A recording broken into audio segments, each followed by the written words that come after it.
আজকে যেটা করাবো সেটা হচ্ছে শক্তি। ঠিক আছে, শক্তি। শক্তি জিনিসটা, ধর কিছু পরিমাণ যদি আমরা কার্য করতে চাই বা কাজ করতে চাই তাহলে আমাদের কিন্তু শক্তি প্রয়োজন হয়। ঠিক আছে, তাহলে কার্য করার সামর্থ্যকেই শক্তি বলে।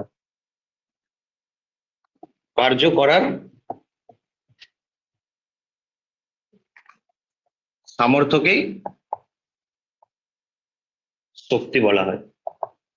ঠিক আছে, মানে কার্যের সাথে শক্তির রিলেশনটা কেমন দেখো। বাংলাতে বা এমনি নর্মাল ভাবে আমাদের শুনতে যে কার্য আর শক্তি দুটো আলাদা আলাদা টাইপের জিনিস। কার্য আর শক্তি দুটো আলাদা আলাদা টাইপের জিনিস। ঠিক আছে তো, কিন্তু ফিজিক্সের ভাষাতে, ফিজিক্সের ভাষা মানে কি, সেটা কিরকম ভাষা? ফিজিক্স সবসময় ভাষা দেখে। ফিজিক্সের ভাষা কে বলতো? Language of science K? Mathematics. তো ম্যাথামেটিক্যালি মানে ফিজিক্সে তুই যদি অঙ্ক করতে চাস তাহলে কার্য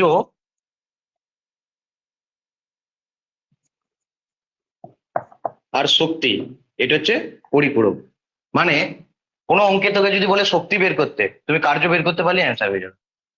বুঝতে পেরেছো তো? কোনো অঙ্কে যদি বলে কার্য বের করতে, শক্তি বের করতে পারলেই অ্যান্সার হয়ে যায়। ঠিক আছে, এবং এদের দুজনের ইউনিট, একক আর ডাইমেনশন মানে মাত্রা দুটোই সেম। এদের দুজনের একক এবং মাত্রা দুটোই সেম। ঠিক আছে, তাহলে কার্য আর শক্তি আলাদা কিছু নয় কিন্তু। বুঝতে পেরেছো তো? কার্য আর শক্তি আলাদা কোনো জিনিস নয়, যা কার্য তাই শক্তি। ঠিক আছে, কিন্তু আমরা জানি কি, কার্য করতে গেলে শক্তি প্রয়োজন। কার্য করতে গেলে শক্তি প্রয়োজন, কিন্তু পরিমাপটা একই। বুঝতে পেরেছো তো? আর শক্তি থাকলে তবেই তুমি কার্য করতে পারবে। বুঝতে পেরেছো তো? শক্তি থাকলে তবেই তুমি কার্য করতে পারবে। ধরো আমি তোমাকে একটা কার্য করতে দিলাম। ধরো বললাম যে এটা একটা বস্তু আছে, পরে এই অঙ্কগুলো করাচ্ছি। এই বস্তুটাকে তুমি এখানে তোলো। তাহলে তোমাকে কতটা কার্য করতে হবে সেটা বের করার জন্য তোমাকে দেখতে হবে যে বস্তুটাকে এই নিচ থেকে উপরে তোলার জন্য তোমাকে কতটা শক্তি খরচ করতে হলো। তোমাকে যতটা শক্তি খরচ খরচ করতে হলো, কার্যের পরিমাণ ঠিক ততটাই। বুঝতে পেরেছো তো? তাহলে কার্য আর শক্তি ফিজিক্সের ভাষায় রিলেটেড জিনিস, সেম জিনিস। বুঝতে পেরেছো তো? অনেক তোমাদেরকে অঙ্ক প্র্যাকটিস করানো হবে, সেখানে তোমরা দেখতে পাবে যে কার্য আর শক্তি একই জিনিস, আলাদা কিছু নয় কিন্তু। যা কার্য তাই শক্তি। বুঝতে পেরেছো তো? কিন্তু নর্মালি ভাবে যদি আমরা বুঝতে চাই তাহলে কার্য করতে গেলে শক্তি প্রয়োজন, শক্তি থাকলে তবেই তুমি কার্য করতে পারবে। ঠিক আছে তো? ধরো কোনো একটা তোমাকে অঙ্ক করতে দেওয়া হলো। ধরো এই এই জিনিসটাকে ঠেলে এখান থেকে এখানে তোমাকে পৌঁছাতে হলো। তোমাকে বলা হলো যে তুমি তাহলে কত কার্য করলে। ঠিক আছে, তুমি কি হিসাব করবে বলো তো, কত কার্য করলে? এখান থেকে এখানে নিয়ে যেতে তোমার কত শক্তি খরচ হলো, তোমার যে পরিমাণ শক্তি খরচ হলো তুমি সেই পরিমাণে কার্য করলে। তো কার্য ও শক্তির রিলেশনটা বোঝা গেছে তো? কার্য শক্তি একই জিনিস। ঠিক আছে, তাহলে কার্য করার সামর্থ্যকেই শক্তি বলা হয়। বোঝা গেছে? ক্লিয়ার হয়েছে প্রত্যেকে? আমার সঙ্গে সঙ্গে লিখবেন, লেখো। তোর ইচ্ছা, যদি মনে রাখতে পারিস ভালো, আমি যখন জিজ্ঞাসা করবো। আর যদি না মনে রাখতে পারিস তাহলে তোকে আর মনে রাখার মতো কেউ থাকবে না।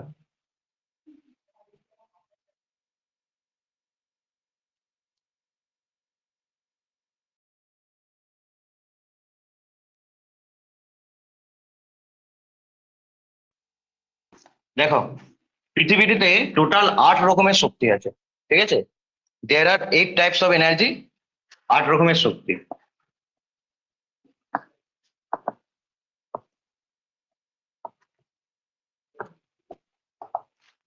পৃথিবীতে টোটাল 8 রকমের শক্তি আছে।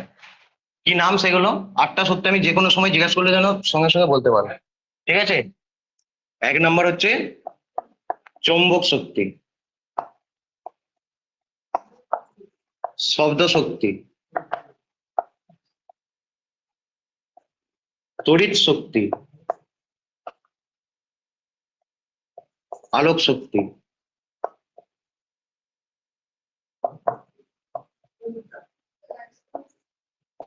বায়ু শক্তি যান্ত্রিক শক্তির মধ্যে পড়ে, তাপ শক্তি। ঠিক আছে,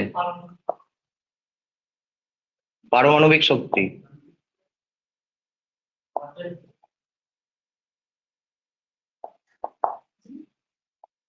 রাসায়নিক শক্তি, আর হচ্ছে 8 নম্বর যান্ত্রিক শক্তি। তো তোমাদের ক্লাস 9-এ যে শক্তিটা আছে সেটা হচ্ছে এই চ্যাপ্টারে 8টাই তো হয়েছে, 8টা। ঠিক আছে, ক্লাস 9-এ যেটা তোমাদের আছে সেটা হচ্ছে যান্ত্রিক শক্তি। ঠিক আছে, এই যান্ত্রিক শক্তি আবার দু রকমের, এক হচ্ছে স্থিতিশক্তি আর 2 নাম্বার হচ্ছে গতিশক্তি। ঠিক আছে, তাহলে পৃথিবীতে টোটাল 8 রকমের শক্তি আছে, তার মধ্যে একটা শক্তি হচ্ছে যান্ত্রিক শক্তি। সেই যান্ত্রিক শক্তি আবার 2 রকমের, স্থিতিশক্তি প্লাস গতিশক্তি। তাহলে তোমাদের সিলেবাস শুধুমাত্র যান্ত্রিক শক্তি এই চ্যাপ্টারে, বুঝে গেছে?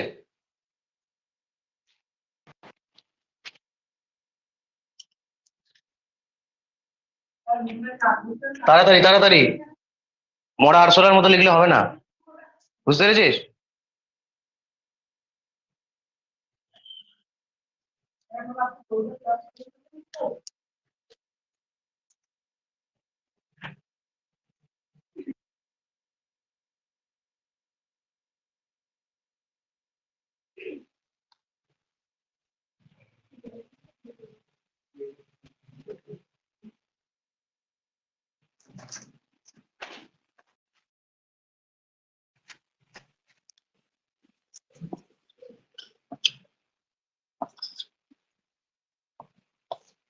যান্ত্রিক শক্তি কাকে বলে দেখো।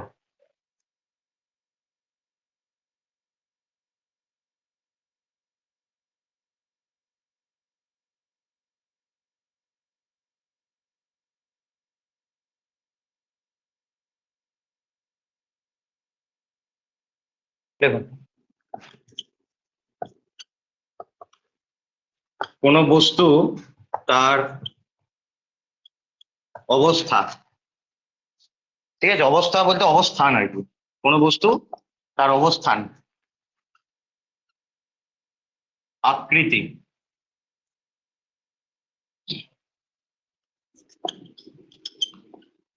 গতিশীল অবস্থা ইত্যাদির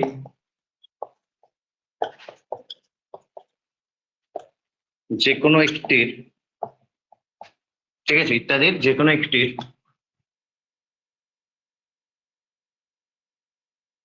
বা একাধিক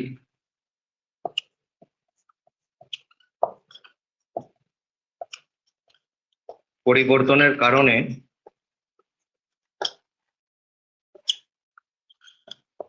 কার্য করার যে সামর্থ্য অর্জন করে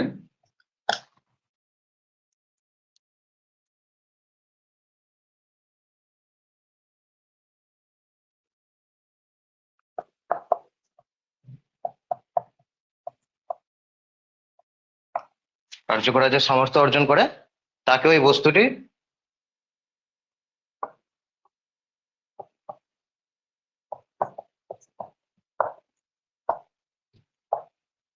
যান্ত্রিক শক্তি বলে।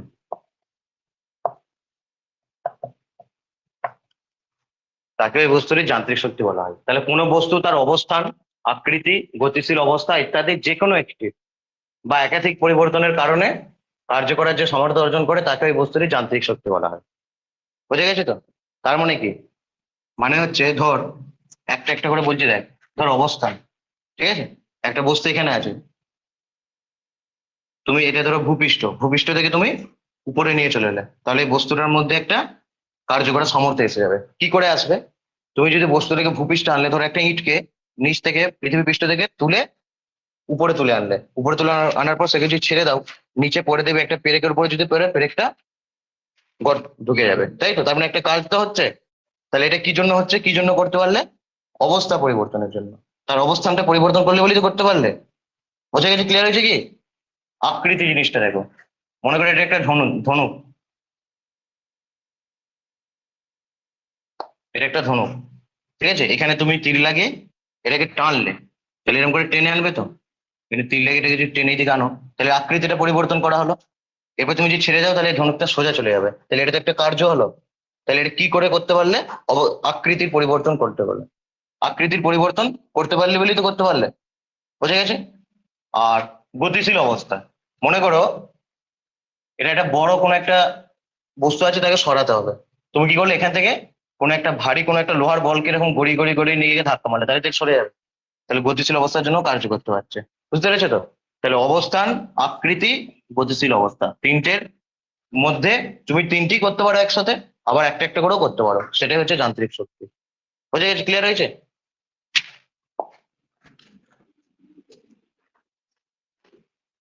তো যান্ত্রিক শক্তির মধ্যে প্রথম আমরা যে পার্টটা পড়বো সেটা হচ্ছে স্থিতি শক্তি। যান্ত্রিক শক্তি পাশে লিখে রাখো মেকানিক্যাল এনার্জি। ঠিক আছে? মেকানিক্যাল, কারণ যখন নিট দেবে তখন ইংরেজিটা আমি পড়বে, সুতরাং ইংরেজি নিয়ে ভয় পাওয়ার কিছু নেই। মেকানিক্যাল এনার্জি নিট দেবে তো, ওদের যা অবস্থা ভালো লাগছে। তো তোরা সব মানে বাড়িতে ছেড়ে দিয়ে পড়াশোনা, ঠিক আছে, পড়াশোনা ছেড়ে দিয়ে তোরা সব গরু ফরু চড়া গে যা, আর মেয়েরা বিয়ে কর নাও। বুঝতে পেরেছো তো? সংসার ধর্ম করে যাও, কাজ হবে। মেকানিক্যাল এনার্জি বলতে আমরা প্রথমে যেটা পড়বো 1 নাম্বার হচ্ছে স্থিতি শক্তি।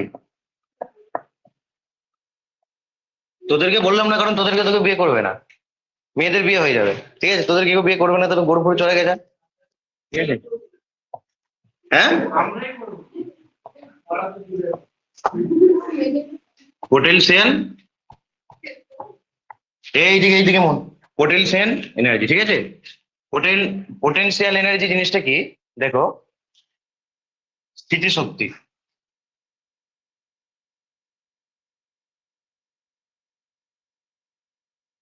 এটা লেখো যে কোনো বস্তুর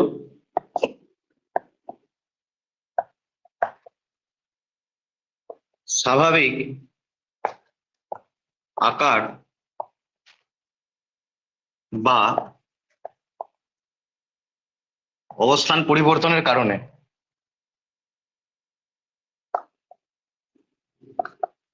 কোনো বস্তুর স্বাভাবিক আকার বা অবস্থান পরিবর্তনের কারণে বস্তুটি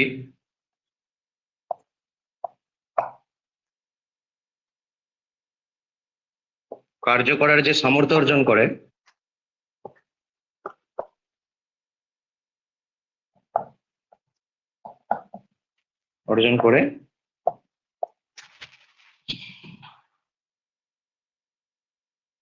তাকে বস্তুটির স্থির শক্তি বলা হয়।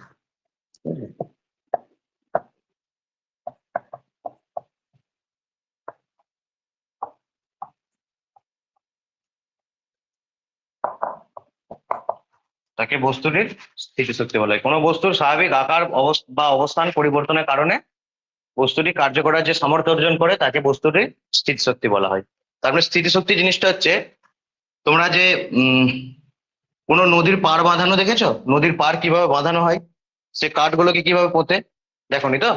এই প্রথমে এরকম সরু সরু কাঠ এরকম রাখা থাকে, মানে জাস্ট একটুখানি ঢুকিয়ে রেখে দেয়। এরপরে একটা মেশিনের সাহায্যে ভারী একটা কোনো লোহার, পুরো প্রচন্ড ভারী একটা লোহার দণ্ডকে মেশিনের সাহায্যে উপরে তুলে দিয়ে এরপর ছেড়ে দেয়। এরপর ছেড়ে দিলে কি হবে, এটা যখন এসে পড়বে এটা তখন নিচে দিয়ে ঢুকে যাবে। ঠিক আছে? তাহলে এই যে লোহার দণ্ডটা একে ঢোকালো, মানে এই কাঠটাকে ঢোকালো পারমাণবিক, কি করে ঢোকাচ্ছে? তার স্বাভাবিক অবস্থান পরিবর্তন করেই তো ঢোকাচ্ছে। মানে তার স্বাভাবিক অবস্থান কোথায় ছিল? এই যে এই বস্তুটা তো কার্য করছে, এখানে কার্য কে করছে? এই লোহার এই উম, দম্ভটা, এই বস্তুটা সে পেলো কোথা থেকে, শক্তি পেলো কোথা থেকে? ঠিক আছে? কারণ ওর স্বাভাবিক অবস্থান কোথায়? ভূপৃষ্ঠে। ভূপৃষ্ঠ থেকে ওকে তুলে উপরে তোলা হয়েছে, ভূপৃষ্ঠ থেকে ওকে উপরে তোলা হয়েছে বলেই ও কিন্তু এই কার্যটা করতে পারছে। তাহলে এই যে এর মধ্যে কার্য করার যে শক্তিটা এলো, এটা হচ্ছে স্থিতি শক্তি। কি করে এলো? মনে করো এটার ভর হচ্ছে এম, আর ওই জায়গার অভিকর্ষজ ত্বরণ মনে করো জি, আর একে মনে করো এখান থেকে এইচ উচ্চতায় তোলা হয়েছে। তাহলে এর মধ্যে সঞ্চিত শক্তি কত হবে? mgh। বোঝা গেছে তো? এর মধ্যে সঞ্চিত শক্তি হবে mgh। তাহলে এইখানে ও যখন ছিল, ওর mgh এর পরিমাণ কত ছিল? এম ছিল, জি প্রেজেন্ট ছিল, কিন্তু এইচ কত এখানে? শূন্য। তাহলে এম ইন্টু জি ইন্টু শূন্য মানে শূন্য। এখানে কিন্তু ওর কার্য করার কোনো ক্ষমতা ছিল না বা শক্তি ছিল না। তাই তো? ওকে তুমি তুললে মানে ওর স্বাভাবিক অবস্থান পরিবর্তন করলে তাই ও কার্যটা করতে পারলো। বোঝা গেছে তো? এটা হচ্ছে স্থিতি শক্তি। আবার ধরো সেম এক্সাম্পলই বলছি, মনে করো এটা একটা তীর,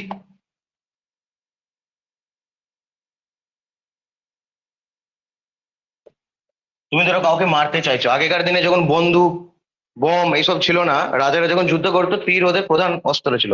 কারণ ছুরি তলোয়ার নিয়ে যুদ্ধ করতে গেলে কি হয়, শত্রুর কাছে যেতে হয়। শত্রু যদি তোর থেকে শক্তিশালী হয় তাহলে তুই মারতে গেলে তোকেই মেরে দেবে। কিন্তু তীর কি দূর থেকে ছুড়বি তো, হলি বা শক্তিশালী শত্রু, তুই তো দূর থেকে ছুড়বি। ঠিক আছে? তো এইভাবে ওর যদি তীরটাকে এইভাবে ঠিকিয়ে ছেড়ে দেয়, তীর গিয়ে শত্রুকে বিট করতে পারবে? বধ করতে পারবে না তো। তাহলে ওকে টানতে হবে, এটাকে বলে স্থিতিস্থাপক স্থিতিশক্তি। তাহলে ওকে টানো যদি, মানে তুমি কি ওর আকার স্বাভাবিক আকারটা পরিবর্তন করছো, সেইটার জন্য তীরটা কিন্তু আগে যাবে। ঠিক আছে? এই দুটো হচ্ছে স্থিতিশক্তি। বোঝা গেছে তো? তাহলে স্বাভাবিক আকার বা অবস্থান এটা হচ্ছে অবস্থান, আর এটা হচ্ছে আকার পরিবর্তনের জন্য বস্তুটি কার্য করার যে সামর্থ্য অর্জন করে, তাকে বস্তুটির স্থিতিশক্তি বলা হয়। ক্লিয়ার আছে প্রত্যেকে? তাড়াতাড়ি লেখ, তাড়াতাড়ি লেখ।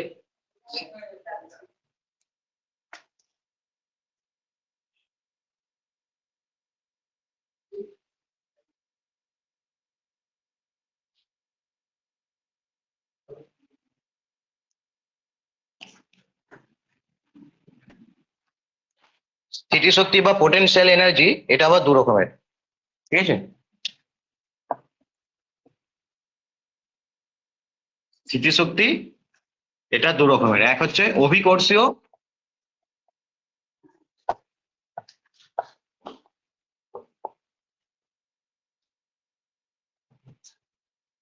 স্থিতিশক্তি, আর দু নম্বর হচ্ছে স্থিতিস্থাপক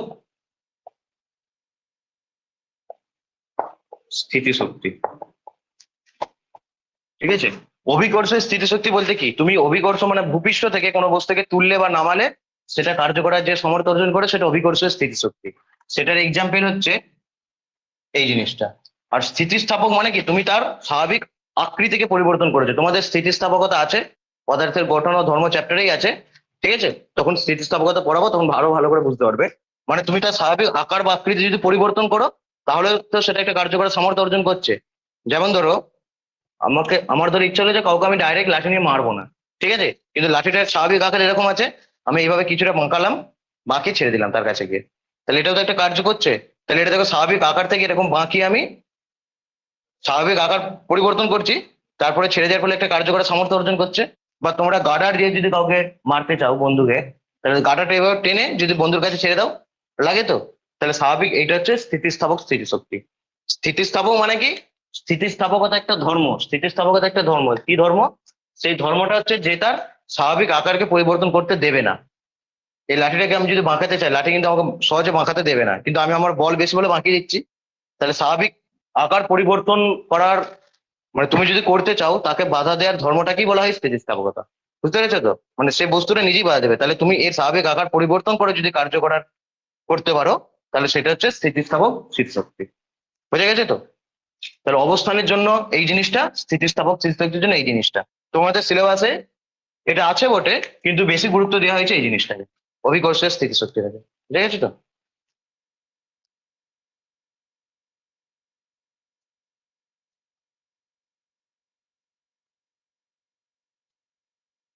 হেডিং করো অভিকর্ষীয় স্থিতিশক্তি।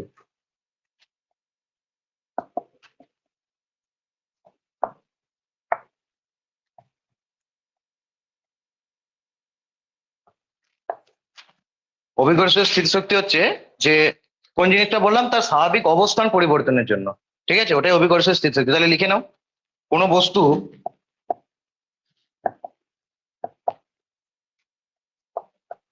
তার স্বাভাবিক অবস্থান পরিবর্তনের জন্য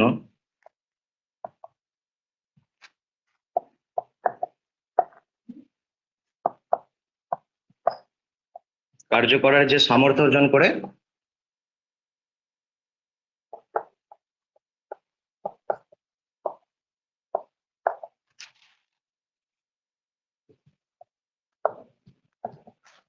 তাকে ওই বস্তুটির অভিকর্ষীয় স্থিতিশক্তি বলা হয়।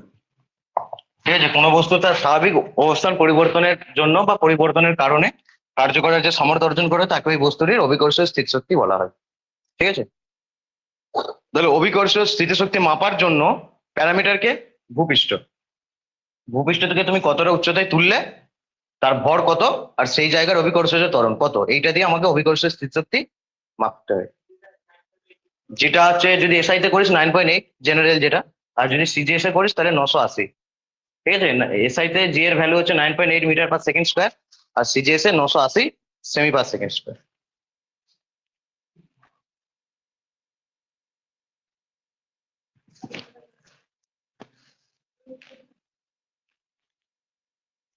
অভিকর্ষ স্থিতিশক্তির মাপটা কি করে আমরা করি, দেখো মনে করো এটা হচ্ছে ভূপৃষ্ঠ। ভূপৃষ্ঠে তুমি এম ভরের একটা বস্তুকে রেখেছো, ঠিক আছে। এখান থেকে একে তুমি এইচ উচ্চতায় তুলে এখানে এনেছো বস্তুটাকে, ঠিক আছে। তাহলে শক্তি মানে এক্ষুনি কি বললাম, কার্য। কার্য মানে কি, বল ইন্টু সরণ। তোমাদেরকে ক্লাসের শুরুতে আমি কি বলে দিলাম যে শক্তি বের করতে গেলে কার্য বের করলেই চলে, কার্য বের করতে গেলে শক্তি বের করলেই চলে। তাহলে কার্য মানে কি, বল ইন্টু সরণ। তাহলে এখানে বলটা কোথায়, সরণটা কত এখানে, এইচ। সরণ হচ্ছে এইচ, আমরা দেখতে পাচ্ছি কারণ আমরা এইচ উচ্চতায় তুলছি। কিন্তু এখানে বলটা কত, বলটা হচ্ছে যে এই বস্তুটাকে পৃথিবীর যে বল দিয়ে আকর্ষণ করছে সেটাই তো বল, পৃথিবীর বল। এই বলটার এগেনস্টে তোমাকে তুলছো মানে তোমাকে এই বলই প্রয়োগ করতে হবে, বুঝে গেছে তো। তাহলে এখানে বলটা কত, এম ইন্টু জি। তাহলে কার্য সমান কি, বল ইন্টু সরণ। এটা হচ্ছে অভিকর্ষীয় বল ইন্টু সরণ, তাহলে এম জি এইচ। আর এই কার্যটাই এই বস্তুর মধ্যে স্থিতিশক্তি হিসাবে এখানে সঞ্চিত হবে। এই যে যে পরিমাণ কার্য করতে হলো সেটাই বস্তুর মধ্যে এখানে অভিকর্ষীয় স্থিতিশক্তি হিসাবে সঞ্চিত হবে। অতএব এই উচ্চতায়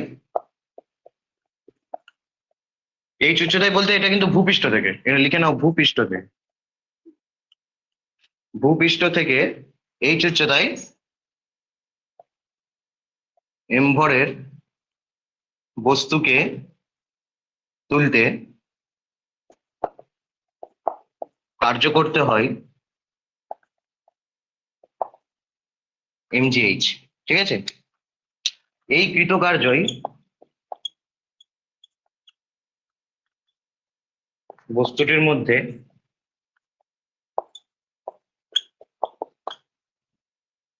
স্থিতিশক্তি রূপে সঞ্চিত থাকে। আমি এক্ষুনি তোমাদেরকে একটা উদাহরণ দিয়েছিলাম মনে আছে, স্টার্টিং এ, যে একটা বস্তু যদি এখানে থাকে আমাকে এখান থেকে এখানে সরাতে যে পরিমাণ কার্য করতে হবে, এই বস্তুটা এখানে সেটাই শক্তি হবে, তাই তো। তাহলে এই বস্তুটাকে নিচ থেকে উপরে তুলতে কত কার্য করতে হলো, এমজিএইচ। এই বস্তুটাকে নিচ থেকে উপরে তোলার পরে এখানে বস্তুটার মধ্যে স্থিতিশক্তি কত, এমজিএইচ, ঠিক আছে। তাহলে এখান থেকে এখানে তুলতে কার্য এমজিএইচ, আর এই জায়গাতে এর মধ্যে স্থিতিশক্তি কত হবে, এমজিএইচ, ঠিক আছে। তাহলে এখান থেকে কি বোঝা যাচ্ছে না যে কার্য আর শক্তি একই জিনিস, বোঝা যাচ্ছে তো, তাড়াতাড়ি দেখো।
আচ্ছা, অভিকর্ষের স্থিতিশক্তি বা স্থিতিশক্তির ইংরেজি হচ্ছে পোটেনশিয়াল এনার্জি, এই জন্য এটাকে ইপি দিয়ে ডিনোট করা হয়।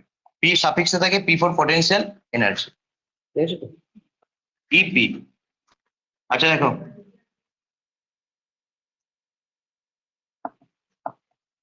তবে তোমাদেরকে যখন কোনো জায়গাতে শুধু স্থিতিশক্তি বলবে, তোমরা অভিকর্ষের স্থিতিশক্তি ধরে নেবে, বুঝে গেছে তো। অভিকর্ষের স্থিতিশক্তি বা স্থিতিশক্তি কত রকমের হয়? অভিকর্ষের স্থিতিশক্তি বা স্থিতিশক্তি দু রকমের, একটা হচ্ছে ধনাত্মক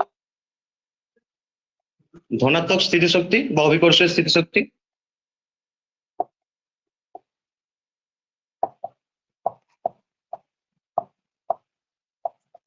আর একটা হচ্ছে ঋণাত্মক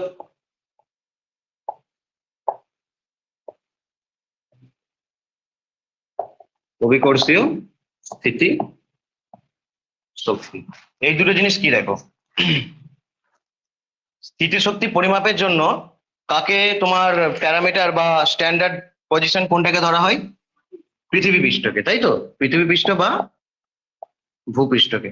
তাহলে এইখান থেকে তুমি যদি এম ভরের একটা বস্তুকে এইচ উচ্চতায় তোলো, ঠিক আছে, এই এইচটা কি পজিটিভ, ঠিক আছে, এটা হচ্ছে পজিটিভ এইচ, তাহলে তখন এখানে হবে পজিটিভ এমজিএইচ, পজিটিভটা লেখা চলে না, তাই আমরা শুধু এমজিএইচ লিখি। এইটা হচ্ছে ধনাত্মক অভিকর্ষীয় স্থিতিশক্তি। আবার এইটা মনে করো ভূপৃষ্ঠ, এখান থেকে তুমি এম ভরের কোনো বস্তুকে নিচে আনছো, ঠিক আছে, এখান থেকে কোনো, এটা হচ্ছে ভূপৃষ্ঠ বা আর্থ সারফেস, এখান থেকে এম ভরের কোনো বস্তুকে তুমি ধরো নিচে নিয়ে আসছো, এইচ গভীরতায় নিয়ে আসছো, ঠিক আছে, তাহলে এই জায়গায় স্থিতিশক্তিটা হবে, এখানে এইচ হচ্ছে মাইনাস, কারণ এইটাকে আমরা যদি প্লাস ধরি, এটাকে আমাকে মাইনাস ধরতে হবে, এখানে হবে মাইনাস এমজিএইচ। এটা হচ্ছে ঋণাত্মক অভিকর্ষ স্থিতিশক্তি। এটার এক্সাম্পল তো আমরা গাদা গাদা জানি প্রচুর। এটার এক্সাম্পল কি? কুয়োতে, ঠিক আছে, কুয়ো থেকে জল তোলা, কারণ ভূপৃষ্ঠ থেকে নিচে থাকে, বুঝতে পেরেছো তো, তাহলে কুয়ো থেকে জল তোলা। তাহলে অভিকর্ষের স্থিতিশক্তি বা স্থিতিশক্তি দু রকমের, একটা হচ্ছে ধনাত্মক অভিকর্ষের স্থিতিশক্তি, যেটা যখন এইচ ভূপৃষ্ঠ থেকে উপরে তোলা হয়, আর ঋণাত্মক অভিকর্ষের স্থিতিশক্তি যখন ভূপৃষ্ঠ থেকে নিচে নামানো হয়, এইচ গভীরতায় যখন নামানো হয়। ক্লিয়ার হয়েছে তো? লেখা হয়েছে?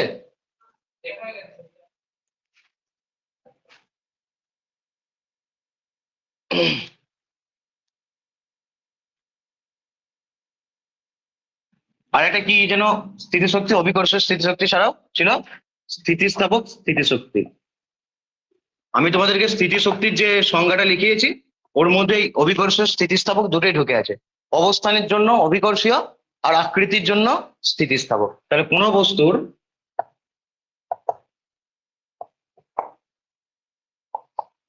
স্বাভাবিক আকার বা আকৃতি, আকার আকৃতি একই কথা, পরিবর্তনের কারণে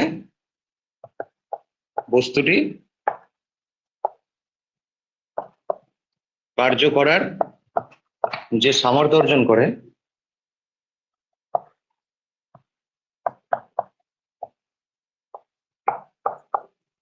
তাকে ওই বস্তুটির স্থিতিস্থাপক স্থিতিশক্তি বলা হয়।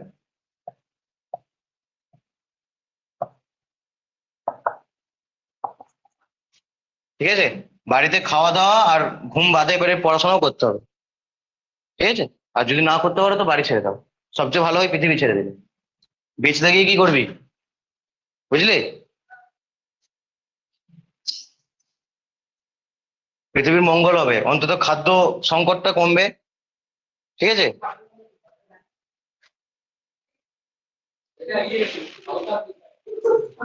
গোটা পৃথিবীর রেসপেক্টে ভাব, পৃথিবীর জন্য তুই কি করতে পারছিস? কিছু করতে পেরেছিস আজ অব্দি খাওয়া ছাড়া? তাহলে এর উদাহরণ কি? এই যে তীর ছোড়া বা বাঁটুল গুলতি যেগুলো থাকে, সেই হনুমান তাড়ানোর জন্য ব্যবহার করে, এগুলো হচ্ছে অভিকর্ষের স্থিতিশক্তির উদাহরণ। তাহলে অভিকর্ষের স্থিতিশক্তিকে মাপা হয় কি, এই সরি, এইগুলো স্থিতিস্থাপক স্থিতিশক্তির উদাহরণ, এই তীর ছোড়া বা বাঁটুল গুলতি এগুলো। আর অভিকর্ষীয় স্থিতিশক্তি তাহলে কি কারণে আসে? স্বাভাবিক অবস্থানের জন্য, আর এটা হচ্ছে স্বাভাবিক আকৃতির জন্য। আর যদি তোমাকে শুধু শক্তি বলে, তাহলে অবস্থান আকৃতির দুটো কথাই বলবে, বুঝতে পেরেছো তো?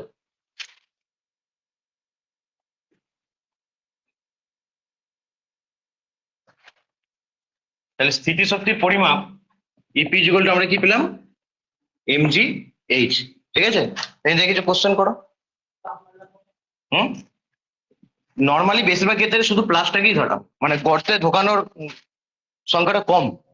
ঠিক আছে, তো তুই প্লাস মাইনাস লিখতেও পারিস, প্লাস মানে ধনাত্মক আর মাইনাস মানে ঋণাত্মক, কিন্তু এখানে শুধু এমজিএইচ লিখলেই হবে। এবার যদি উপরে ওটা ধনাত্মক, নিচে নামলে ঋণাত্মক। ঠিক আছে,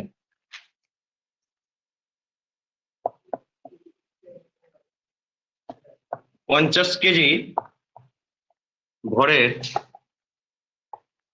কোনো বস্তুকে 10 মিটার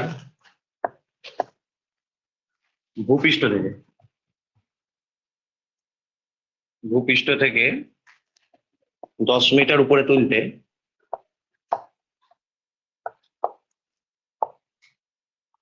কত কার্য করতে হবে? ঠিক আছে, কত কার্য করতে হবে? তাহলে 50 কেজি ভরের কোনো বস্তুকে ভূপৃষ্ঠ থেকে 10 মিটার উপরে তুলতে কত কার্য করতে হবে? তাহলে যে কোনো অঙ্ক করার নিয়ম কি, যে যেটা চাইছে সেটা প্রথমে লিখবো, তাই তো? তাহলে কার্য, কার্য সমান বল ইন্টু সরণ। ঠিক আছে, তাহলে বল তো দেয়া নেই, কিন্তু বস্তুর ভর দেয়া আছে। ঠিক আছে, তাহলে ভর ইন্টু এখানে ত্বরণ, এখানে ত্বরণটা কি ত্বরণ হবে? অভিকর্ষজ ত্বরণ। ভর ইন্টু অভিকর্ষজ ত্বরণ ইন্টু সরণ। তাহলে ভর এখানে কত বস্তুর দিয়েছে? ভর 50 কেজি, অভিকর্ষজ ত্বরণ কত? 9.8 মিটার পার সেকেন্ড স্কোয়ার, আর সরণ এইচ ইকুয়াল টু কত? 10 মিটার। তাহলে ভর হচ্ছে 50 ইন্টু 9.8 ইন্টু 10, তাহলে 98 ইন্টু 50 কত হবে? 500, 490, 490। গাঁজা ভাজা খাচ্ছিস নাকি? গাঁজা খাওয়া শুরু করেছিস কি?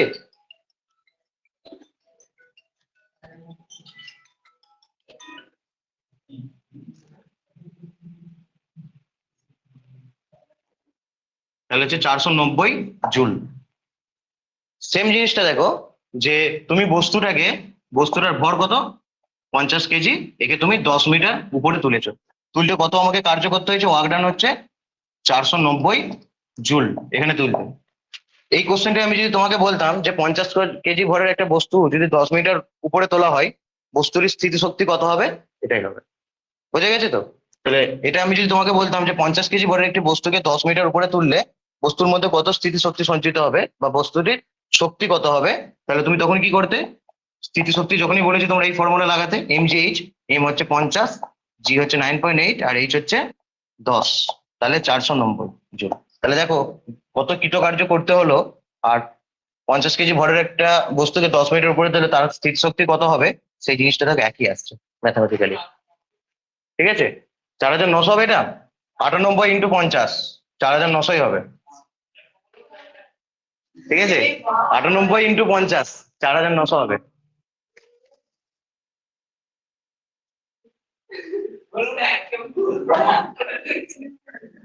এই লেখ।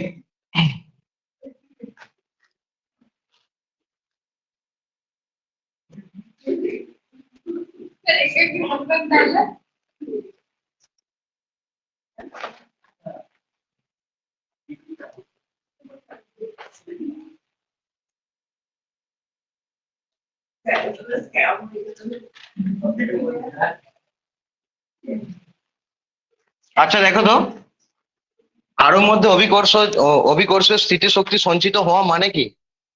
কারোর মধ্যে অভিকর্ষের স্থিতিশক্তি সঞ্চিত হওয়া মানে কি? এই বস্তুটা ধরো এম ভরের একটা বস্তু, একে তুমি এইচ উচ্চতায় তুলছো, তাহলে অভিকর্ষের স্থিতিশক্তি এর মধ্যে কত? MG H. কিন্তু এখানে যে তুলছো, এই কৃতকার্যটা কি কার্য বলো তো? অভিকর্ষের বিরুদ্ধে কার্য, মনে আছে? বা বলের বিরুদ্ধে কার্য। তাহলে এই কৃতকার্যটা হয় অভিকর্ষের বিরুদ্ধে কার্য।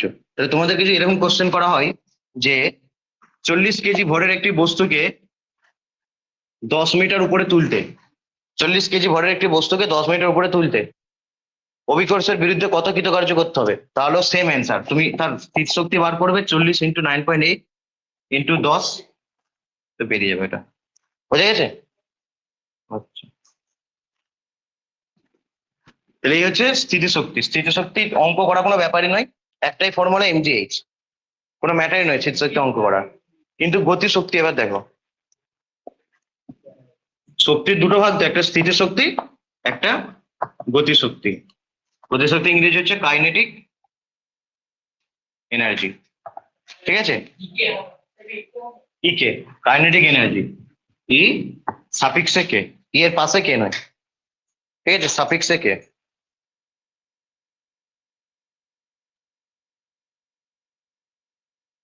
গতিশক্তি কোনো বস্তুর মধ্যে কখন আসে, প্রথম থেকে যদি স্টার্ট করা হয়, গতিশক্তি ইকে মানে হচ্ছে ডাইরেক্ট তোমাদেরকে যদি আগে ফর্মুলাটা বলে দেওয়া হয়, হাফ এমভি স্কোয়ার।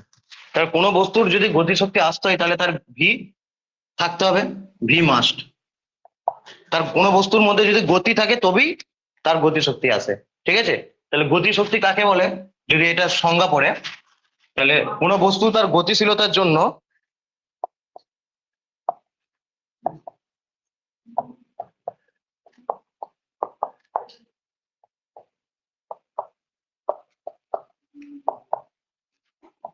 কার্য করার যে সামর্থ্য অর্জন করে,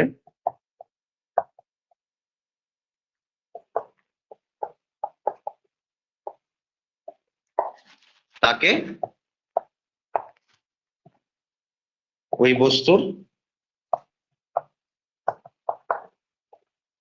গতিশক্তি বলা হয়। কোনো বস্তু তার গতিশীলতার জন্য কার্য করার যে সামর্থ্য অর্জন করে, ঠিক আছে? মনে করে এখানে একটা দেয়াল আছে, এখানে একটা দেয়াল আছে, এই দেয়ালটাকে ভাঙতে হবে, মানে কার্য করতে হবে। কি করা হয়, লোহার বা কাঠের কোনো দণ্ড দিয়ে দূর থেকে এটাকে জোরে এনে এর মধ্যে আঘাত করা হয়। তাহলে এইটাকে জোরে এনে আঘাত করা ওই বলেই তো, মানে এর গতিশীলতা আছে বলেই তো কার্য করতে পারছো না। এটাকে এই যন্ত্রটাকে গিয়ে যদি এর সঙ্গে ঠেকিয়ে দিতে, তাহলে এটা ভেঙে যেত। আমি যদি এই দেয়ালটাকে ভাঙতে চাই, তাহলে কোনো একটা বড় জিনিস নিয়ে এসে একে মারতে হবে তো, নাকি নিয়ে এসে এর মধ্যে ঠেকিয়ে রাখবো ভেঙে যাবে? তা তো নয়, নিয়ে এসে একে মারতে হবে, মানে গতিশীলতা চাই। তাহলে এটাই হচ্ছে গতিশক্তি। তাহলে কোনো বস্তু তার গতিশীলতার জন্য কার্য করার যে সামর্থ্য অর্জন করে, তাকে ওই বস্তুর গতিশক্তি বলা হয়। ক্লিয়ার হয়েছে প্রত্যেকের? ক্লিয়ার হয়েছে না হয়নি? ক্লিয়ার কর, ঠিক আছে, নাহলে তোকে ক্লিয়ার করে দেবো আমি তার মতো। পড়াশোনার নাম নাই, গাধার দল।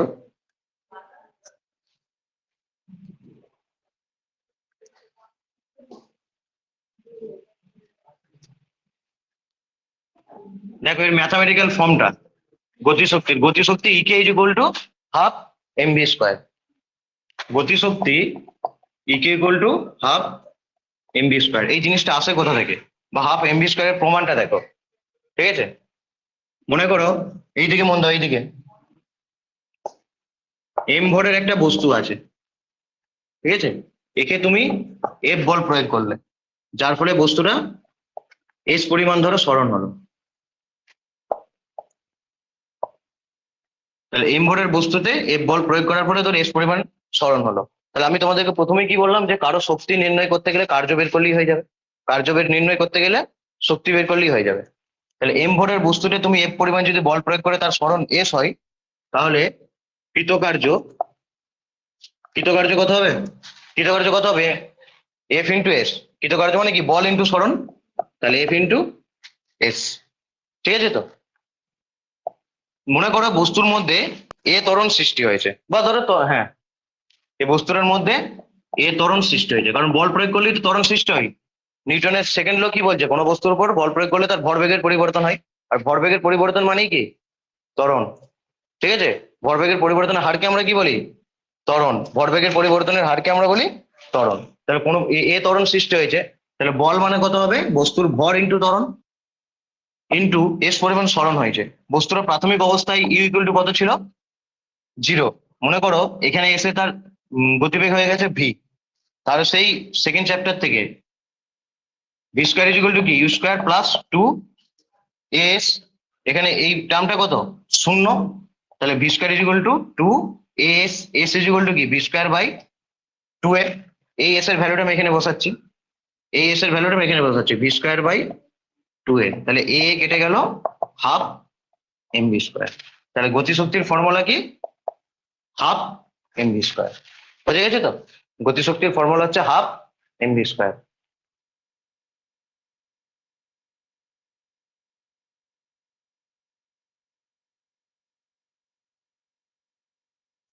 তাহলে কোনো বস্তু এম ভরের একটা বস্তু যদি ভি বেগে যায় তাহলে তার গতিশক্তি কত হবে? Half M V square. লেখা হয়েছে প্রত্যেকে? হ্যাঁ, এখনো লেখা হয়নি? কার লেখা হয়নি?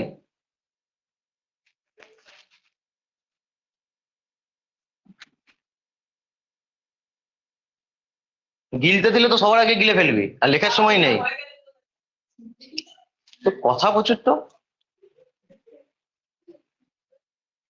এমন মান মারবো না, জীবনের কথা বেরোবে না কোনোদিন, বুঝতে পেরেছিস তো?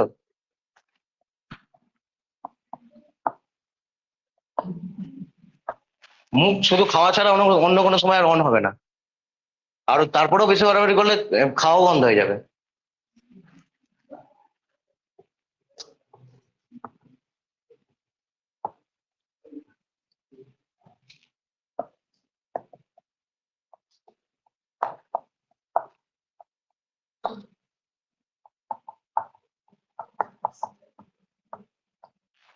এম ভরের বস্তু ভি বেগে চললে বস্তুটির গতিশক্তির পরিমাণ হাফ এম ভি স্কোয়ার। ঠিক আছে?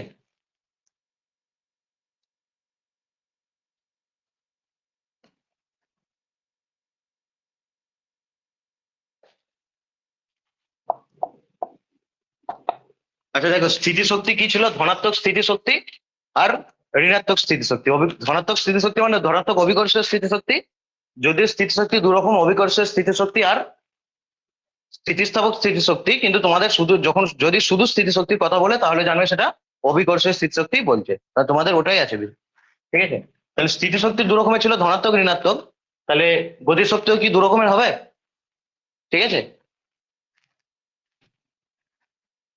এটা লেখা হয়েছে।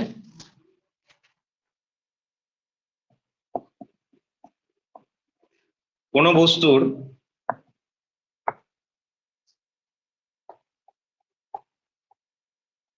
গতিশক্তি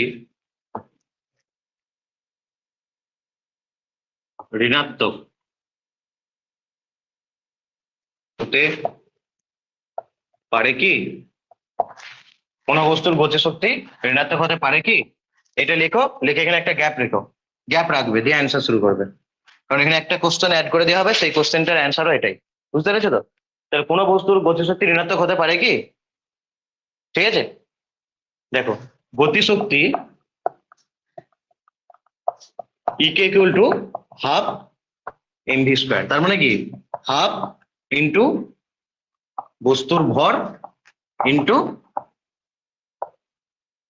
বস্তুর বেগ তার স্কোয়ার। ঠিক আছে তো? আচ্ছা, কোনো বস্তুর ভর ঋণাত্মক হতে পারে? বস্তুর ভর ম্যাক্সিমাম কত হতে পারে, মিনিমাম কত হতে পারে? কোনো বস্তুর ভর মিনিমাম শূন্য হতে পারে, যে বস্তুটির ভরই নেই, এরকম হতে পারে। কিন্তু ঋণাত্মক কোনোদিন হতে পারে কি? হতে পারে না। তাহলে বস্তুর ভর এম কখনোই ঋণাত্মক হতে পারে না। বস্তুর বেগ ঋণাত্মক হতে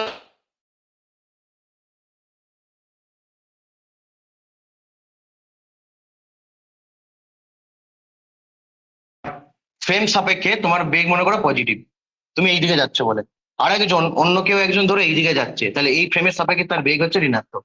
ঠিক আছে? কারণ বেগ একটা কি রাশি? ভেক্টর রাশি, মানে মানের সঙ্গে সঙ্গে বেগটা দিকটাও ইম্পর্টেন্ট।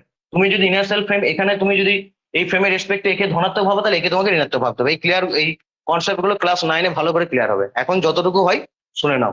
তুমি যদি ভেক্টর একটা একটা নির্দিষ্ট দিকে ধনাত্মক ধরো, তাহলে তার অপোজিট হলে ঋণাত্মক। বুঝতে পেরেছো তো? তাহলে বেগ কিন্তু ধনাত্মক ঋণাত্মক দুটোই হতে পারে। কিন্তু এখানে কি আছে বলতো? বেগের স্কোয়ার আছে। তাহলে ধনাত্মকের স্কোয়ার ধনাত্মক, আর ঋণাত্মকের স্কোয়ারও কি ধনাত্মক। তাই তো? তাহলে বস্তুর বেগ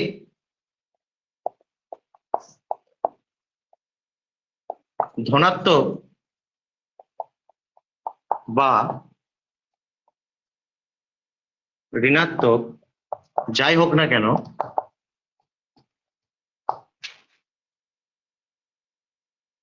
যাই হোক না কেন,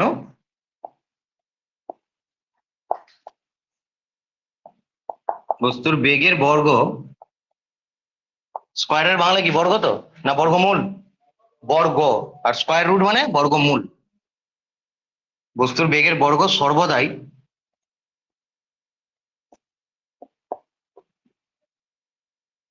ধনাত্মক হয়। তাহলে বেগ ঋণাত্মক হতে পারে, কিন্তু এখানে তোমার কি আছে, বেগের স্কয়ার আছে, তাহলে এটা সর্বদাই ধনাত্মক হবে। অতএব বস্তুর গতিশক্তি সর্বদাই ধনাত্মক। তার মানে কি, বস্তুর গতিশক্তি কখনো ঋণাত্মক হতে পারে কি? বস্তুর গতিশক্তি কখনো ঋণাত্মক হতে পারে না। তাহলে বস্তুর গতিশক্তি কখনো ঋণাত্মক হতে পারে কি, অ্যান্সার কি হবে? না। আর শুধু না বলে লিখে দিলেই হবে না, এটাও লিখতে হবে। বুঝে গেছে তো?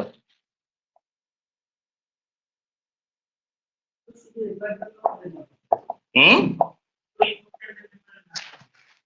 এই কোশ্চেনটার জন্য বাকি সহজে ঋণাত্মক হবে গতিশক্তি? কারোর গতিশক্তি কোনোদিন ঋণাত্মক হয় না। হ্যাঁ, তুই একটা ফ্রেমে এই দিকটা তোর পজিটিভ, এই দিকটা নেগেটিভ, তুই যাই নিস না কেন, তুই এখানে কি ব্যবহার করছিস, স্কয়ার ব্যবহার করছিস, তো নেগেটিভের স্কয়ার থেকে তো পজিটিভই হয়ে যাবে। ঠিক আছে, বস্তুর গতিশক্তি সর্বদাই ধনাত্মক হয়। ঠিক আছে, ব্যাখ্যা করো।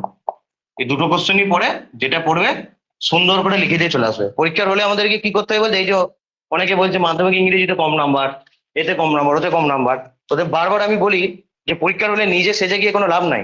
কে দেখবে তোকে? তুই যে সেজে সেজে গুজে জামাই সেজে পরীক্ষা দিতে চলে গেলি, কেউ দেখবে না। খাতাটাকে সুন্দর করে সাজিয়ে আসতে হয়, কারণ পরীক্ষার হলে খাতাটা হচ্ছে তোর পরিচয়। তুই কেমন দেখতে, কালো ফর্সা লম্বা বেটে সুন্দরী নাকি কুৎসিত, ওটা কেউ দেখে না, তো জানে না। কিন্তু তোর খাতাটা যতটা সুন্দর করতে পারবি, সে তোর তোর তোর প্রতি তত ইমপ্রেস হবে। আর অন্য কাউকে যদি ইমপ্রেস করার ইচ্ছা হয়, নিজে সেজে ওটা বিয়ে বাড়িতে যাবি, টিউশনে যাবি। ঠিক আছে, স্কুলে গিয়ে লাভ নাই, বয়েজ স্কুলে পড়িস।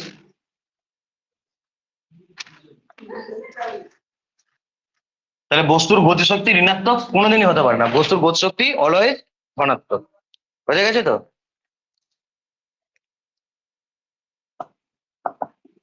5 কেজি ভরের একটি বস্তু 3 মিটার/সেকেন্ড বেগে চললে, 5 কেজি ভরের একটি বস্তু 3 মিটার/সেকেন্ড বেগে চললে তার গতিশক্তি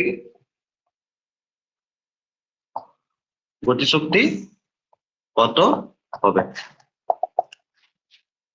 5 কেজি ভরের একটি বস্তু 3 মিটার/সেকেন্ড বেগে চললে তার গতিশক্তি কত হবে?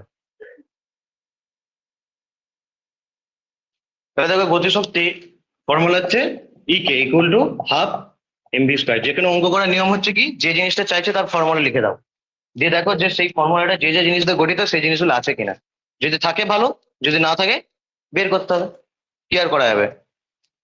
ঠিক আছে, তাহলে এখানে দেখো ডাইরেক্ট দেওয়া আছে, এম ইকুয়াল টু কত দেওয়া আছে, 5 কেজি, ভি ইকুয়াল টু কত দেওয়া আছে, 3 মিটার/সেকেন্ড।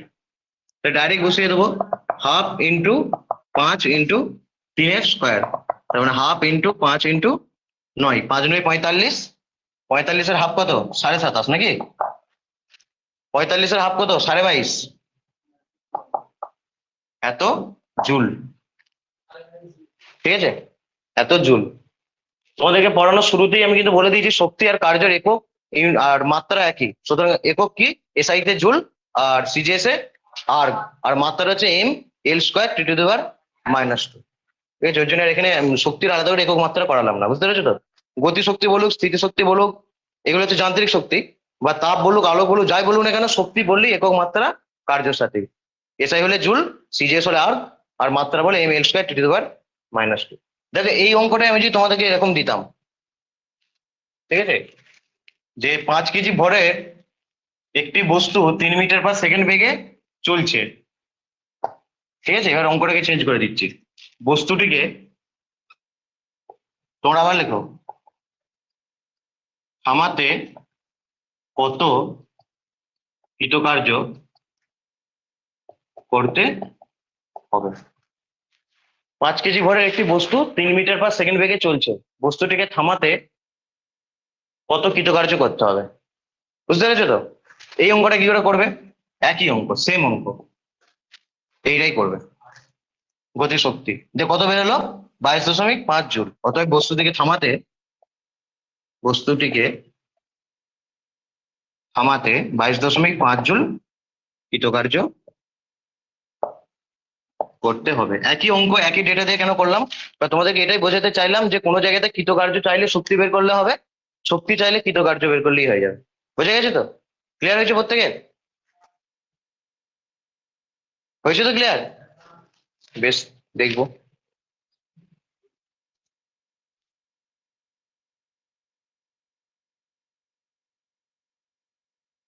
লেখা হয়েছে? হুম, এটা লেখা হয়ে গেছে?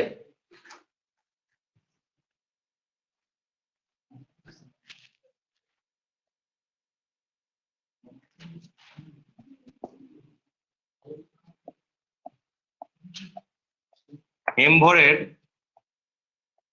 একটি বস্তুর গতিশক্তি ই কে হলে দেখাও যে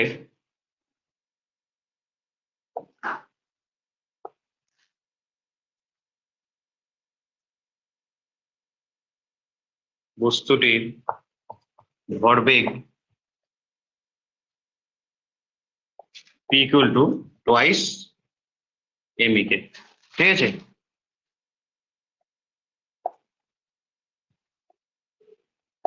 বস্তুর গতিশক্তি ও ভরবেগের সম্পর্ক। ভরবেগ কি? ভর ইন্টু বেগ। ঠিক আছে? এইভাবে কোশ্চেন হিসাবে আসে। আবার কখনো বলে বস্তুর গতিশক্তি ও ভরবেগের মধ্যে সম্পর্ক প্রতিষ্ঠা করে। যদি এইটা করিয়ে দিই আর এই কোশ্চেনটা চলে আসে, আকাশ থেকে পড়ে যাবি, গাধার দল তো তোরা, আকাশ থেকে পড়ে যাবি যে এটা তো করাই নিছে, এইটা একটা একই জিনিস। আবার যদি এইটা করে দিই, যদি এইটা আসে, তাহলে পাতাল থেকে উঠবি। এম ভরের একটি বস্তুর গতিশক্তি ই হলে দেখা হচ্ছে বস্তুটির ভরবেগ P equal to root over twice M, বা বস্তুর গতিশক্তি ও ভরবেগের সম্পর্ক। ঠিক আছে? তাহলে দেখো, বস্তুর গতিশক্তি ই কে ইকুয়াল টু কি, half M V square. M V square তো এম ভরের একটি বস্তু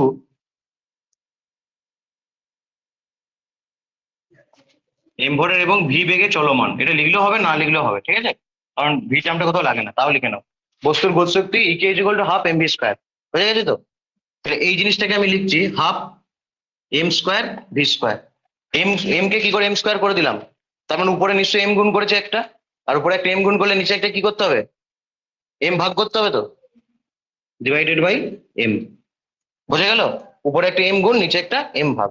তাহলে হাফ টু এম, এটাকে এম ভি তার হোল স্কোয়ার করলাম। ভরবেগ পি ইকুয়াল টু আমরা কি জানি, এম ভি। কোনো বস্তু ভরবেগ মানে কি, ভর ইন্টু বেগ। তাহলে এটা হাফ এই P square by twice M. Equal to কি হলো, P square by twice M. তাহলে এটা যদি কোনাকুনি গুণ করে দেই, তাহলে পি স্কোয়ার ইকুয়াল টু কি হলো, twice M E K. P equal to কি হবে, root over twice M E K. প্রমাণ হলো? তাহলে কোনো বস্তু যদি ভরবেগ বলে দেয়, তার গতিশক্তি কিন্তু বের করা যাবে। ঠিক আছে? টু এমটা কি বলছিলাম মানে, twice M. Twice M R two M, twice M মানে দুটো এম, তার মানে তো টু এম।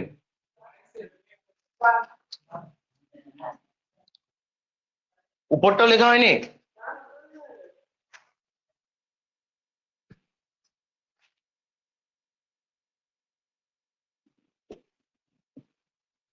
তিরিশ কেজি ভরের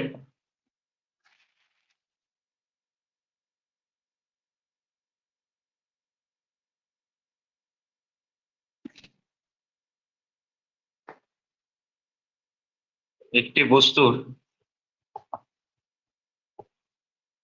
ভরবেগ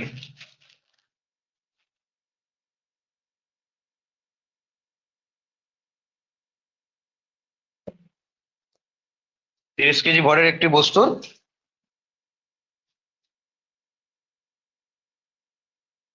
ভরবেগ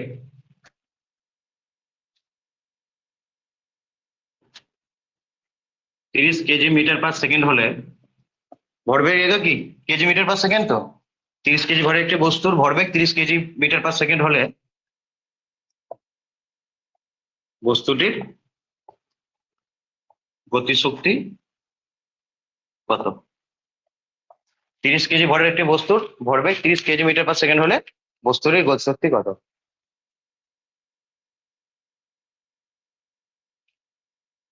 আসে পাচ্ছে? দেখো এই অঙ্কটা কি করে করবে, কি চাইছে? গতিশক্তি চাইছে, তাই তো? তাহলে ই কে হাফ এমভি স্কোয়ার, আমরা এই ফর্মুলা জানি, আমাদের সাদা মনে কাদা নেই, লিখে দিলাম। কিন্তু কি দেখলাম যে এম দেয়া আছে, কত দেয়া আছে? 30 কেজি।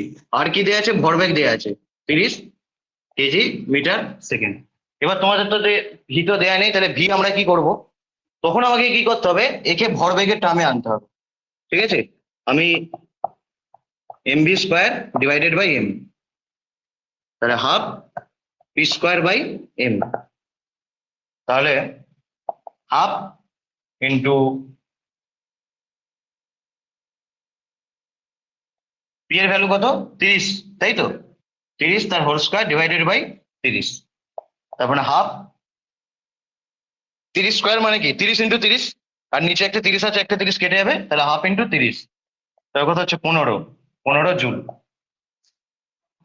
ঠিক আছে, এটা হচ্ছে তার গতিশক্তির পরিমাণ 15 জুল।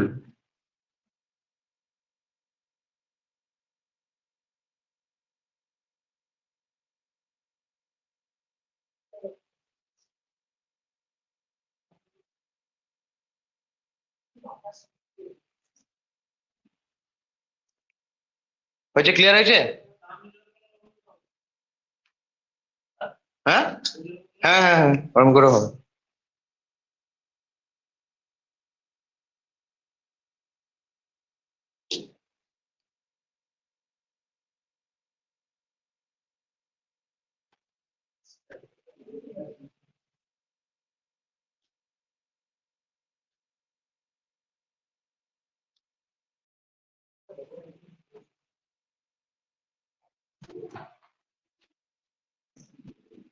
কোশ্চেন লেখো, একটি হালকা এবং একটি ভারী বস্তুর ভরবেগ সমান।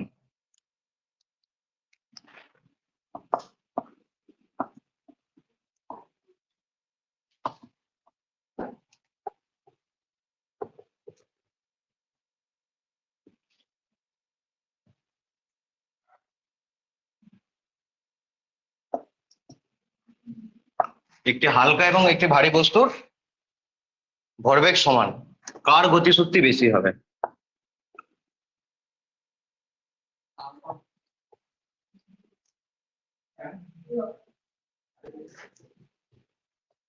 একটি হালকা এবং একটি ভারী বস্তুর ভরবেগ সমান, কার গতিশক্তি বেশি হবে? করো। করেছিস? অ্যান্সার বের করে তারপর চেঁচাবি, নাহলে দেয়ালে ঠুকে দেবো গিয়ে এক্ষুনি।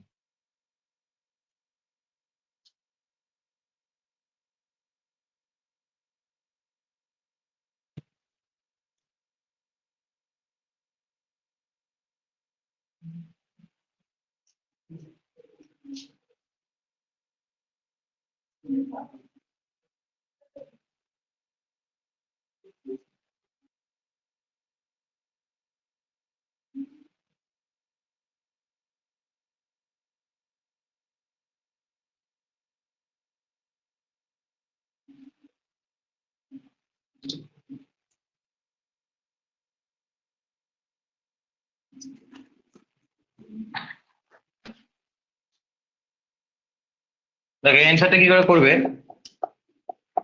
ধরি হালকা ও ভারী বস্তুর ভর যথাক্রমে এম ও এম, হালকা মানে ছোট আর ভারী মানে বড়। তাহলে এখান থেকে আমরা কি বুঝতে পারছি, M capital M greater than small M, তাই তো? তবেই তো ভারী। ঠিক আছে,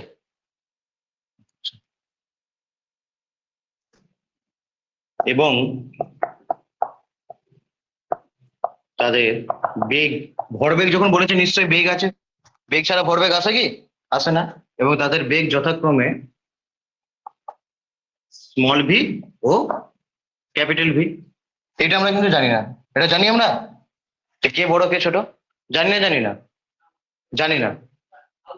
কি করে জানবি তুই কে কত স্পিডে যাচ্ছে? তোকে বলে দেওয়া হয়েছে ভরবেগ সমান, তোকে বলা হয়েছে কার বেগ বেশি কার বেগ কম। ঠিক আছে, হালকা ভারী বলছে মানে আমরা এটা বুঝতে পারছি যে এই এম এর থেকে বড়, কিন্তু আমরা বলতে পারবো যে এই ভি এর থেকে বড়? কোনোদিন বলতে পারবো না, আমরা জানি না। বুঝতে পারলে না পারলে না জিনিসটা? আরেকবার বলে দিচ্ছি, হালকা আর ভারী বলছে মানে কি একজনের এর ভর বেশি, স্মল এম কম আর ক্যাপিটাল এম বেশি। এটা 3M নয়, এটা OM। ঠিক আছে, এটা আমরা জানি হালকা ভারী যেহেতু, কিন্তু এইখানে কার বেগ বেশি কার বেগ কম আমরা জানি কি? জানি না।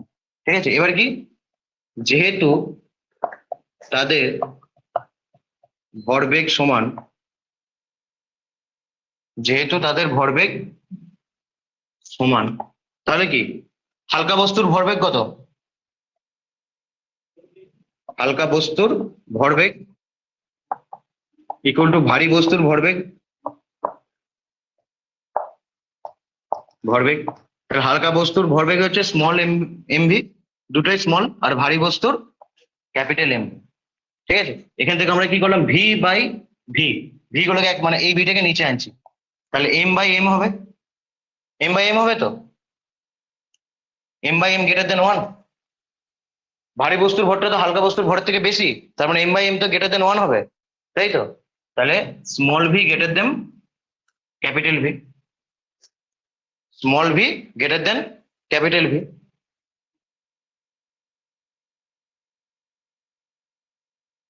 নিশ্চয়ই small V square greater than capital V square. এইটা যদি এটার থেকে বড় হয়, আমি বলছি যে 2 5-এর থেকে 5 2-এর থেকে বড়, তার মানে তো 5-এর স্কোয়ারও 2-এর থেকে বড় হবে, কারণ এটা 25 আর এটা 4। এই জিনিসটা বোঝায়, যদি এই ভিটা এই ভির থেকে বড় হয় তাহলে এদের স্কোয়ারটাও নিশ্চয়ই এর থেকে বড় হবে। বোঝা গেছে তো? লেখা গেছে? লেখা হয়েছে কই, লেখা হয়েছে কই, লেখা হয়েছে তো? তাহলে এরপর যদি আমরা হাফ এমবি স্কোয়ার গ্রেটার দেন, আচ্ছা এখান পর্যন্ত লেখো, উপরটা মুছে দেবো।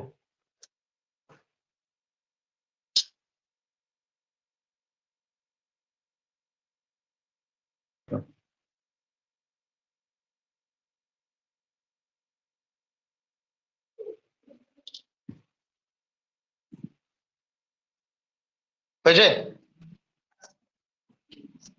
তাহলে দেখো যে এমভি নিশ্চয়ই গ্রেটার দেন, দুদিকে গুণ করে দিলাম, তাহলে MV greater than MV square হবে। ঠিক আছে, তাহলে এরপর যদি দুদিকে হাফ গুণ করে দিই, এমভি স্কোয়ার গ্রেটার দেন এমভি স্কোয়ার হবে, ওইদিকেও তো হাফ হবে। এটা কি হালকা বস্তুর গতিশক্তি, এটা ভারী বস্তুর গতিশক্তি। ঠিক আছে, তাহলে হালকা বস্তুর গতিশক্তি গ্রেটার দেন ভারী বস্তুর গতিশক্তি। ঠিক আছে, হালকা বস্তুর গতিশক্তি গ্রেটার দেন ভারী বস্তুর গতিশক্তি। দেখো এইসব ঝামেলায় না গিয়ে যদি মাথায় একটুখানি বুদ্ধি থাকে আর প্রপোর্শনাল রিলেশনে বিশ্বাস থাকে, অনেক রিলেশনই তো বিশ্বাস রাখছিস এই বয়সে, সেই সব নয়, যদি প্রপোর্শনাল রিলেশনে বিশ্বাস থাকে তাহলে তুমি একটু খুব সহজেই অঙ্কটা করে ফেলতে পারবে, এইসব ঝামেলায় না গিয়ে। এগুলো হচ্ছে বুদ্ধিমানদের কাজ, তোর মতো গাধাদের নয়। ঠিক আছে, এর মধ্যে এটা লেখা হয়েছে তো। এই প্রমাণটা আরেকটা কিভাবে করছি দেখো, ই ইকুয়াল টু আমরা কি জানি, P square by twice M. এটাই তো আমরা পড়লাম, ই ইকুয়াল টু কি বললাম আমরা, P square by twice M, তাই তো? তাহলে পি দুজনের জন্যই কি কনস্ট্যান্ট, এখানে পি ধ্রুবক। কেন? কারণ কোশ্চেন কি বলছে যে ভরবেগ দুজনের সমান, তার মানে ভরবেগ ধ্রুবক। আর দুইটা কি, দুইটাও তো একটা ধ্রুবক, তাহলে ই প্রপোর্শনাল টু কি 1/m। 1/, সম্পর্ক মানে কি, এম বাড়লে এই কমবে। ইটা কি গতিশক্তি, আর এমটা কি ভর, তার মানে যার ভর কম তার গতিশক্তি, যার ভর কম তার গতিশক্তি বেশি, তার মানে হালকা বস্তুর গতিশক্তি বেশি। ঠিক আছে, তাহলে গতিশক্তি equal to half M V square equal to P square by twice M. P হচ্ছে ভরবেগ, যেহেতু বস্তু দুটির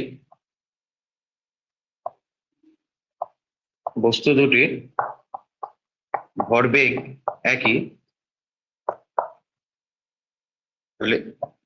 তাই ই proportional to 1/m।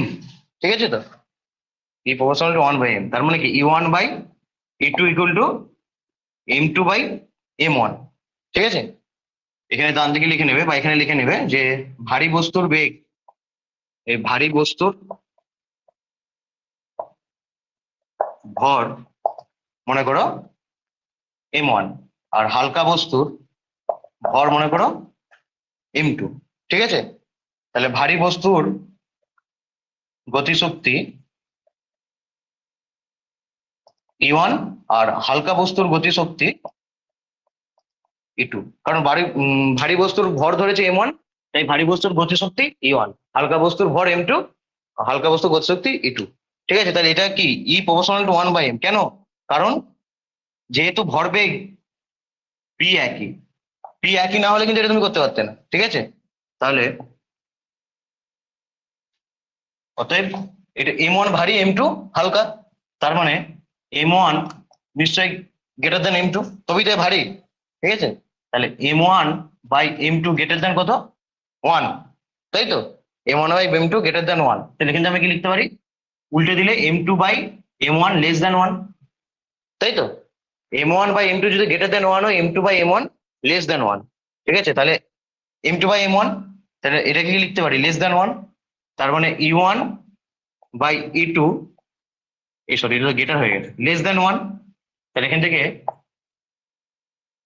E1 less than E2। E1টা কার গতিশক্তি ছিল? ভারী বস্তুর গতিশক্তি ছিল। আর E2টা কার গতিশক্তি? হালকা বস্তু।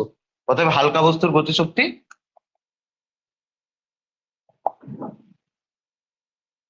বেশি। ঠিক আছে, হালকা বস্তুর গতিশক্তি বেশি। বুঝে গেছে তো? এইভাবেও করতে পারো, এটা যদি বুদ্ধিমান হয় এইভাবে করাটাই বেটার, আর যদি গাধা হয় তাহলে ওইভাবে। আর যদি কোনোভাবেই না করতে পারিস তাহলে কি বলতো? জানোয়ারের অধম তুই, যে কোনোভাবেই না করতে পেরেছিস।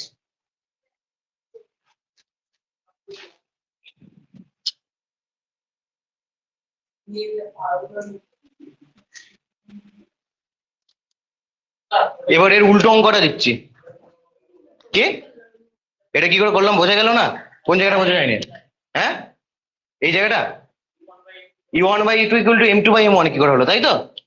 এটা বুঝতে পারো নাই? দেখো, এ প্রপোর্শনাল যদি বি হয়, তাহলে A1/A2 ইকুয়াল টু হয় B1/B2। মানে যখন এইটা এক নাম্বার কেস উপরে থাকলে 2 নম্বর এই দিকেরও 1 নম্বর কেস উপরে থাকবে। বোঝা গেছে তো? B1/B2। আর যদি এ প্রপোর্শনাল টু 1/B হয়, তাহলে A1/A2 ইকুয়াল টু B2/B1 হয়। মানে এটা যেহেতু ইনভার্স, মানে উল্টে যাবে। ঠিক আছে, ওই জন্য তো বললাম এগুলো একটু বুদ্ধি থাকতে হবে, অঙ্ক সম্পর্কে জ্ঞান থাকতে হবে। কোনটা কি করলাম? তাহলে এই M1টা তো ভারী বস্তুর বেগ, এই সরি ভর, আর এটা হালকা, তাহলে তার মানে এটা বড়। তাহলে M1/M2 তাহলে নিশ্চয়ই 1-এর থেকে বেশি হবে। আমি যদি উল্টে দিই, M2/M1 1-এর থেকে কম হবে। মনে কর ভারী বস্তু 50 আর হালকা বস্তু 30, তাহলে 30/50 1-এর থেকে কম নয়? তাহলে ওটাই তো লিখেছি। প্লাস নয় রে গাধা, দূর দূর দূর, এইটা এখান থেকে এটা যাচ্ছে, এটা দেখিয়েছি। জায়গা নাই তো বোর্ডে, কি করবো? এত বড় দেয়ালটা সমান বোর্ড বানাবো নাকি? তোদের যে পড়াশোনার হাল, তোদের পড়ানোই বন্ধ করে দেবো। এটা ক্লিয়ার হয়েছে তো? এবার এর একটা উল্টো অঙ্ক দিচ্ছি। একটি হালকা এবং একটি ভারী বস্তুর গতিশক্তি সমান, কার ভরবেগ বেশি? এটা করো তো দেখি, কার ভরবেগ বেশি? একটি হালকা এবং একটি ভারী বস্তুর গতিশক্তি সমান, কার ভরবেগ বেশি? এইভাবে করতে পারবে কৃষিকা? যদি এইভাবে করে ফেলতে পারো কিন্তু সহজ হয়ে যাবে। আর ওইভাবে করলে বড় হবে, বড়। ঠিক আছে, এবার তোর দেখ বড় জিনিস পছন্দ না ছোট জিনিস পছন্দ, সে অনুযায়ী কর।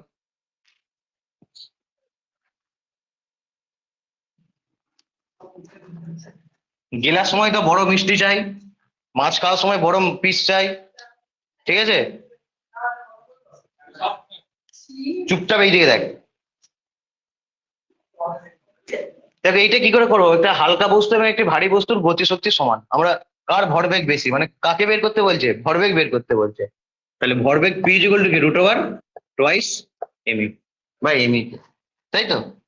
তাহলে এইটা মানে কি বলতো, পাওয়ার এইটা থাকা মানে কি, 2m E K two the power half, এটাই তো।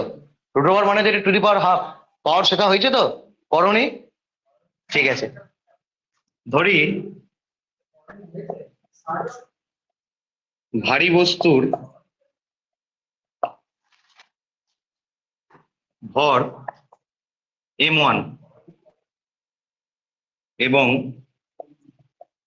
ভারী বস্তুর ভরবেগ p1, ঠিক আছে? ভারী বস্তুর ভর m1 এবং ভারী বস্তুর ভরবেগ p1। সেম জিনিসটা হালকা বস্তুর ভর m2 এবং হালকা বস্তুর ভরবেগ p2, ঠিক আছে তো? সেম প্রসেসে করছি, দেখো হয়েছে। তাহলে p equal two 2m E K two the power half, ঠিক আছে? দুইটা একটা ধ্রুবক, দুই একটা ধ্রুবক, আর ই কে দুটো বস্তুর জন্যই সেম, তাহলে এখানে ই কে কি ধ্রুবক, তাহলে ই কে যদি ধ্রুবক হয় পি প্রপোর্শনাল টু কি হবে বলতো, M to the power half, মানে কি root over M, P proportional to root over M. এটা হাফ বা মানে এম টু দি পাওয়ার হাফও লিখতে পারো, রুট ওভার এমও লিখতে পারো, কারণ বাকি দুটো টার্ম কি হয়ে গেছে, ধ্রুবক।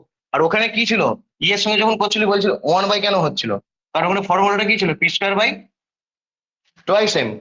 এম এর রিলেশনটা কি আছে, এটা তো নিচে আছে, তাই 1/, হচ্ছিল প্রপোর্শনাল, এখানে কি পাশে আছে তো, তাহলে P proportional to root over M. তাহলে এখান থেকে আমরা কি লিখতে পারি, p1/p2 equal to root over, সোজাসুজি আছে কিন্তু নিচে নয়, তাহলে এখানে হবে m1/m2। বোঝা গেছে তো? এবার আমাকে বল, ভারী বস্তুর ভর m1, হালকা বস্তুর ভর m2, তাহলে m1 m2 এর মধ্যে কে বড়, m1 গ্রেটার দেন m2, তাহলে m1/m2 গ্রেটার দেন 1, তাহলে এখানটা কি p1/p2 equal to root over p1/p2 equal to root over m1/m2, তাই তো? তাহলে এটা কি গ্রেটার দেন 1। আচ্ছা বেশ, 49 গ্রেটার দেন 25, দুটো কি তুমি বর্গমূল করো, 7 গ্রেটার দেন 5 হবে, হবে তো? আবার দুটোকে তুমি যদি বর্গ করো তাহলে 49 গ্রেটার দেন 25, মানে কেউ যদি কারো থেকে বড় হয় তার বর্গটাও তার থেকে বড় হয়, কেউ যদি কারো থেকে বড় হয় তার বর্গমূলও তার থেকে বড় হয়। বুঝতে পারলি? বোঝা গেছে? গেছে তো?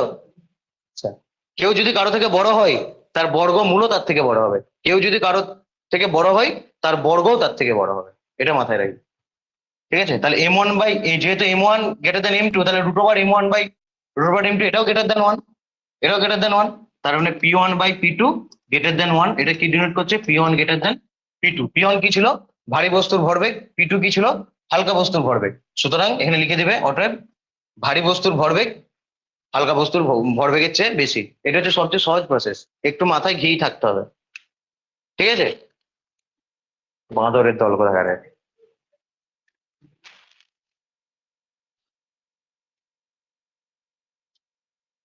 9টা বেজে গেছে।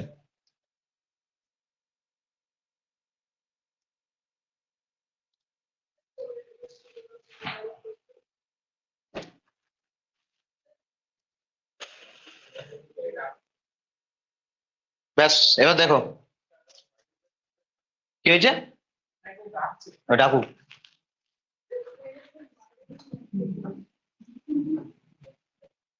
আচ্ছা, আরো কিছু প্রবলেম করাবো, তার আগে যে পার্টটা বাকি আছে সে পার্টটা দেখো। ম্যাডাম, কি অবস্থা, হাওয়া পাওয়া যাচ্ছে? যাচ্ছে না? এইসব করতে হবে, এইসব করতে হবে, নিটে যখন অঙ্ক করবে ফটাফট অ্যান্সার দিতে হবে।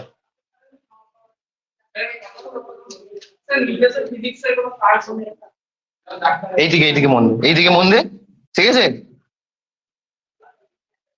আচ্ছা দেখো, এবার যেটা পড়াবো সেটা হচ্ছে যান্ত্রিক